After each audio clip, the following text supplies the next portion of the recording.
Bonjour et bienvenue sur les tutos de Fredo. Aujourd'hui, comment créer un dossier ultra sécurisé, un dossier coffre-fort sur votre ordinateur. Dans ce dossier, on pourra mettre tout type de fichiers, euh, des fichiers texte, film, musique, ce que vous voulez. Le seul inconvénient, c'est qu'on ne peut utiliser qu'un seul dossier, apparemment par session, voire par utilisateur de Windows.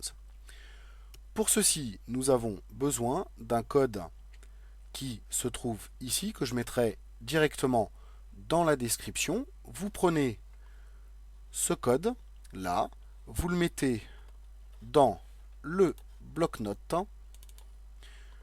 comme ceci, et on va venir ici, là, if not pass, vous changez ici votre mot de passe. Moi par exemple je vais mettre YouTube et vous faites enregistrer, enregistrer sous. Ici c'est important, par exemple moi c'est code dossier sécurisé.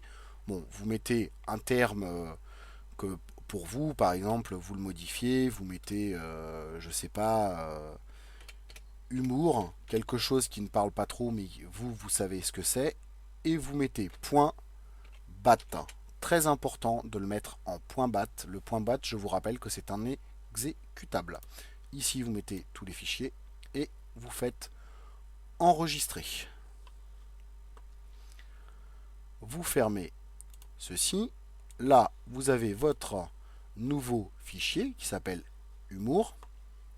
Vous double-cliquez dessus. Vous avez l'invite de commande ici. Vous appuyez sur une touche et votre dossier coffre apparaît. Vous pouvez y mettre ce que vous voulez. Là, par exemple, je vais mettre le code, hop, ici. OK. Et là, regardez bien, vous recliquez dessus. Voulez-vous verrouiller le dossier coffre? Vous faites oui, entrée. On appuie sur une touche et là, comme par hasard, notre dossier coffre a disparu. Pour le réactiver, vous recliquez là-dessus, vous mettez le mot de passe. Alors nous, on a mis YouTube. Vous validez, le coffre est ouvert, appuyez sur une touche. Et voilà, votre dossier coffre est à nouveau accessible. Alors, vous pouvez le mettre dans n'importe quel autre dossier, vous n'êtes pas obligé de le mettre sur le bureau, là c'était juste pour l'exemple. Si vous avez aimé la vidéo, n'oubliez pas de mettre un petit j'aime et de la partager, car c'est une petite astuce qui peut servir à tout le monde. Abonnez-vous à notre chaîne. À bientôt pour de nouveaux tutos.